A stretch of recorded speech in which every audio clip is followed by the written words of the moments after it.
Error 96, tapos blink blink engine. Parang check engine. Tapos okay. Voltmeter natin 8.4.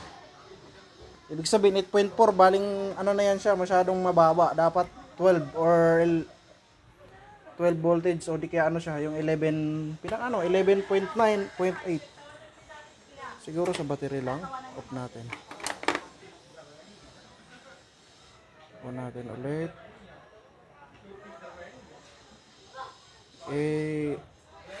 Error 96 pa rin.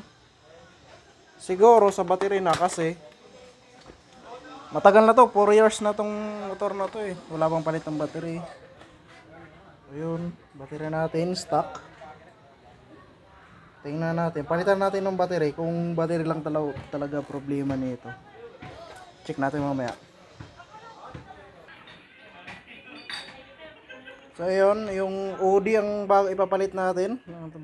Bagong bago yan, suwabing suwabe. Bagong brand, Thailand daw to, sabi.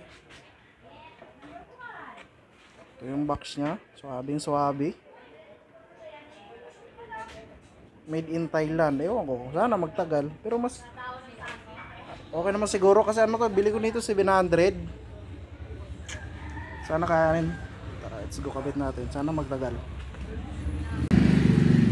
So ayan na, naikabit na natin yung bagong battery nating OD. OD, baka naman di yan sponsor ni OD ha. Tara, let's do this.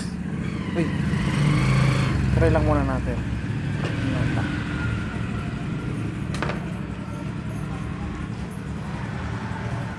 Okay, nawalang check engine sa taas, tapos nawalang error 96 dito, 96 sa kalagay. Voltmeter natin 12.0, 12.1. No, normal na siya, parang ayan talagang pinaka normal. Start natin.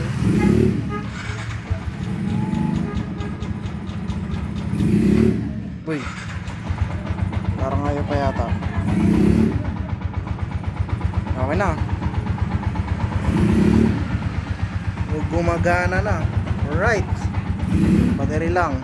Let's go. Yung tunay na ligaya na naramdaman ko sa pagmumotor, yung open highway sa Ginaldo, umuwi ako ng 11:30. Sa oras ng gabi, di ba? Ang daming checkpoint, pero hindi ako natakot. Talagang, ano sir?